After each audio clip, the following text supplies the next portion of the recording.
here today or tomorrow. No. When we move toward the transition, we're still part of the struggle. You don't finish your struggle until you die. As long as you're on earth, the Quran says man was meant to toil and struggle.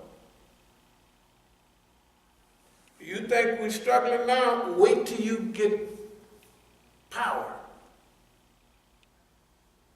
Wait till you get power.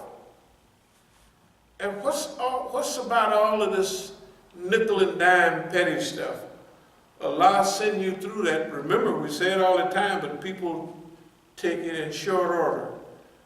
Did Allah know what the fight's going to be up ahead, so He trained you for the fight before you get here, or before you get there? That's why all this stuff they do, isolate, you're going to be alone now behind the best part of your life sometime when you're by yourself. Everybody else don't feel like that. They ain't never heard us. Everybody's going to leave. They get embarrassed. Why you leave me? I'm here alone. Oh, goodbye. Can I help y'all with a ticket while you leave? Where you want to go? You just going down the street, or you going over to Maryland? Hey, if you want to go, I'll help you go. Why? Because Allah already trained you. Right? Being alone don't mean you're lonely. You see? And other people have their feeling, when you're struggling fi sabilillah, like right now, if we go to prison for the rest of our life, it doesn't make a difference. Why? Because we're in the struggle. So it don't mean nothing. Most of us, technically, I'd rather be out walking around, go run, fresh air. But if it's not that way, we'll do our part wherever we are. The thing is, Allah train you for your fight. If He trained you for your fight, He got you trained so you're going to avoid. People try to make you mad and angry and mean and hateful. He going to train you for that. Train you when you're young. So when it happened, you ain't mad at nobody. You ain't mad at Negroes for being Negroes. You ain't mad at white folks for being white folks. You're not even mad at the government for being the government. Why? Because that's the way they are. And when you come into some type of authority, you're going to be the way you should be, not like them. That's why Allah trained you for that. He trained you. Because everybody's not going to be there. Somebody has to be stable. Somebody has to really practice kindness. I remember when I was out there in Oakland, Mukhtar had brought the police. Now, when they arrested me the first time, this is the squad. I mean, they got bulletproof vests, rifles, and everything. It didn't even hit the newspaper if you arrest anybody else at a masjid. Boy, that's going to be, supposed to have weapons and guns. That's a terrorist in there. What they're saying. I said, no reason. Nobody knows about it except the people. Well, somebody called me today and said, yeah, man, the people said this, that happened. I said, the people that told you is police too. They want us to feel certain ways. That this is the time to come out there. We go out there and we get ready. That's what this stuff is all about. We do what we want to when we get ready. This is very important. Okay. Remember shaping and hurting. So they want to shape your behavior, what they do, what they train, and you react in your own time. You make them nervous. Remember the old saying, attack at the third blow of the horn. That stuff. We'll talk about that later. But here's the whole idea. The great recovery, that's what we're doing now. Recovery from what? A setback ain't nothing but a setup for a comeback. All of this is what it was. And it's the 50th one, so you know how it's going, right? If you go down a trail 100 times, You know what's on the trail. You drive to California 100 times. You know all the different routes, and you know what you're going to see. All of that. I think I'll go. That's why I said I think I'll go maybe out 70, then I'm going to go up 29 in Kansas City. And that takes you up to Montana. And go across 90 or something. Instead of 80 and 70 and 10 and 40. I've been up there, and man, it may be 30 years since I've been to Montana. I think I'll go this time. Well, that's why I'm stalling, because I don't want all that snow and cold. You know, when you get up that way, that's close to Canada. You start shooting across North Dakota and all of that on 94, boy, look at here. So technically I'm stalling, but you know, it's a nice ride anyway. But the point I'm making, you go when you get ready. They can't make you do nothing. You make them nervous. You make them antsy. You take them off their job. You see? This is what people don't do. They get shaped and hurted. So the government's going to do this and you have to respond. Yeah, but I'm going to respond in 5 years, not today. I want to respond. By that time, you know them dummies forget about stuff. They do so much stuff, they forget about it. Because they'll do the same stupid stuff again. I imagine they forget about it. Something's got to be wrong with them. Because they don't know what they're doing now. It don't have no point. We have technically discombobulated the system. Yes, we have. Just like what we said, we done did it. We done run boss man crazy. Evidently the system is, somebody ran it crazy, right? Who hired Donald Trump anyway? To do what? To F up the country. Any decision that comes that's got to be made, he make the one that messes up America. Don't nobody need no, you don't go, we're going to put a tariff on steel, and your homeboy in Canada is just getting by, you know. And we're going to get funny with China on slightly. You're not buying enough. China said, fine, we'll buy our soybeans from doggone Brazil. And guess what it do to the people of Kansas? They said, oh no, man, don't do that, because we're sending all that stuff. You know what I mean? That's how we've been. And so, who hired him? That's I've been thinking that way all the time, and I know it now. Somebody hired him to mess up America. So, what? Was it the Iranians? Was it the Russians? You know, a bum like that will take any, if he broke, if he's supposed to be a billionaire and he broke, they come to man and give you $10 billion, which is nothing for a government. Just help get you elected and just mess up everything come up, just mess it up. When you leave, we're gonna give you $5 billion now in gold. Keep it overseas in the dollars, anything like that. But when you're finished, we'll give you another $5 billion. That's $10 billion in gold.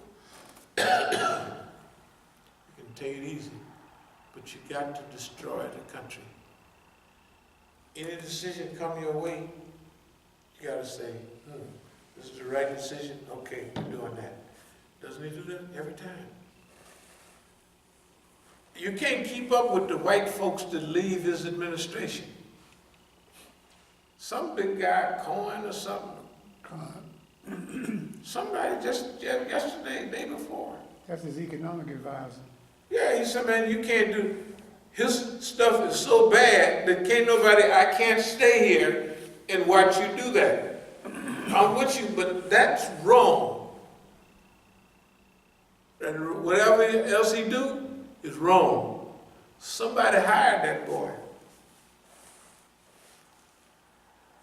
And they hired him at the right time for the right reason. Because American prestige, can do, know-how, all of it is gone. Oh, you guys, NATO, we've been homeboys, what, 75 years now. Yeah, man. I don't want you bums. I'm not doing nothing with y'all. You're bums. Worse than old Europe. Remember Bush, them back 20 years ago, they say, you're old Europe. We ain't having no more French fries. We having freedom fries and liberty toasts or something, no French toast. Well, that's what they sound like in the UN. Remember the poor lady, Coor, something. Anyway, if you're a woman and you're a Sikh, your middle name is Coor. And so when I saw that, I said, yeah, okay. But you never know it by Haley, whatever her name is. Nikki Hill. Nikki Haley. Sound like some white woman somewhere. Okay. And she talks bad. I'll whoop your behind. And if you don't vote our way, I'm taking your name. This is so crude and old-fashioned and stupid. Can you imagine the so-called leader of the free world telling everybody, you gotta vote my way? Nobody do. Or we're gonna take your name. Boy, that's a serious school. They're gonna paddle them. You know, at the school, they used to get paddled.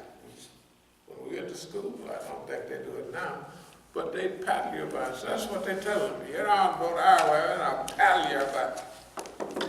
In closing, strategic retreat is a tactic. The future will be a little more difficult, but I don't know. Here's why. When they are totally underestimating us, because we telling them what we're going to do, but they think we're talking. And then, when it happens, he's shocked. The system is shocked. We tell him, we're going to use Jack Johnson, we're going to use Muhammad Ali. Yeah, we did. But you know what? They never catch on until it's too late. It's already done. So, in closing, the Great Recovery. That's what this is now. We've postponed everything to 2018, 50-year anniversary. It is very possible that things will take off like it did in those days. That was a banner year. It looks like things are already set for that. But technically it don't make no difference because we can't lose in what we're doing. When we go to California, we're going to take it right into court. $50 million, $25 million here. Suppose we don't get a dime. We're still going to publicize it. The public is going to hear about it. They're going to know about it. But then we're going to go around the world and raise how many ever million. Don't make no difference to us. We needed a worldwide trip anyway. To teach them, you know, to show them that it's possible. And remember, at this time, that's the worst nightmare for America. Do you know when we went to South Africa last time and we was teaching on drugs and how they're using drugs, they were so bad they wouldn't let me get on the plane. That's why I couldn't get on the plane for 2 days. Because of what I was telling the people. And the people was believing it, and guess what? We was telling the truth. So just imagine when we get around this go round and tell the people the truth. Whatever money we need, we'll raise it, but we're not. Money is not the essence of our struggle. It never was. The heart of our struggle is sincerity and focus. Ikhlas, you know. Nasiha, Deen al-Nasiha. Sincerity and focus. We're sincere about this deen and we stay focused. They can't take us off our thing, therefore we can't lose. Thank you very much for listening. Are there any questions, any comments? The sister from Oakland has made a few comments. She says, once again, this man is a fake, and Allah subhanahu wa ta'ala knew it. Don't play with Allah in this deen, because He will expose you. Hey, tell them about the program you was a part of working with your boss. Let's see. Hey, Fats, why do you lie so much? L-Y-E.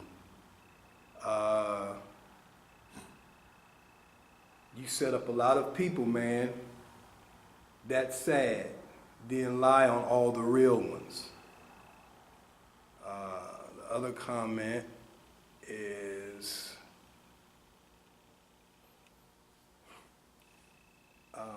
hey y'all, really read How to Punk FBI. Why you go in the FBI building first, then passed out flyers, something ain't right. Allah subhanahu wa ta'ala don't play.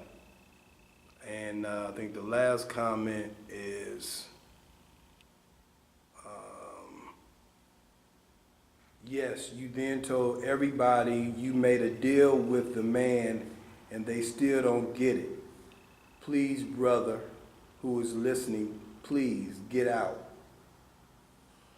Okay, no, that's fine. We just deal with a few of those things. The first thing we have to do is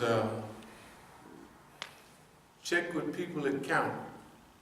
So, the brothers that were in exile, dear friends, there's still some there. I told you who they was. Call them and find out if they were maligned, broke, and every other thing, and a breath of fresh air sweeps in from Oakland, and people are able to move around the world. So that's the kind of life we have. Call the people that was head of our main organizations. You have to call them. If y'all was so revolutionary, how much money did you raise for Imam Jamil? How many speeches did you give to help Imam Jamil? How many letters have you wrote Imam Jamil? How many other people did y'all help? You're talking about how y'all sound like you're supposed to be gangsters. Now, how to punk the FBI? To go down to the FBI building is heroic. You ain't never been down there but to file a report on us. The only reason, hey man, look. Mukhtar and Khadijah called the police on me at Masjid al-Islam, and everybody knows it. Khadijah and Mukhtar brought the police hand in hand to the masjid that we bought in 1981. And I was arrested 4 times there, and 3 of the times I had to, especially last time, I had the deed to the property. This is for taxes, I signed it. Masjid al-Islam. Slandering y'all, you can't slander, I ain't even told nobody about, I ain't told nobody but about 2% of what y'all do. I have not told anybody but about 2 or 3% of what y'all have done. Is it true that y'all never did anything fi sabilillah? Y'all had salaries. And you said I was stealing, and we sold enough books here. We came out and paid y'all's bills. You ain't came out here and paid us. We went to jail. Y'all ain't never went to jail. We the ones held up in airports and handcuffed and all that, not y'all. This is, you see it? This is Total insanity. That's all it is. Now, we love you anyway, but here's the thing. Boss man has met his match. And boss man made a fool out of y'all. You let them little curly-headed yellow people out there make a damn fool out of y'all. Nobody would have did what you and Mukhtar did, but people who are almost out to lunch. Way out to lunch. But remember what I told y'all 3 years ago, now I swear to God, didn't I tell y'all that as this passed, I'm gonna help y'all. That's what I mean. I'm gonna help you because you need help. I'm gonna help you because you can be taught that you have value other than being a lackey or something like that. You have human value. You have value as a person. You have possibilities. It's just that you overlook your possibilities to do good because of some lack of knowledge, lack of understanding. It could be self-hate. It could be a hatred that when you see somebody look like you, see, here's the thing. If you don't think you can do something, you don't think nobody else looks like you can do it either. So, if we dancing and doing footwork and challenging the system year in and year out, for 50 years. One thing we do, we have a record. We said this is this big explosion, 1968. Of course, y'all wasn't born then. But how many of our people that's being oppressed by the system do you help? I'm not talking about giving out that old stale food away that they give y'all. Our masjid is not, we didn't open it for that, to give away rotten food to the people. Our masjid is a revolutionary situation, and we're coming back out there, and we're going to revive the Islamic movement in Oakland best we can. That's what we're about. We've just been resting here for a while.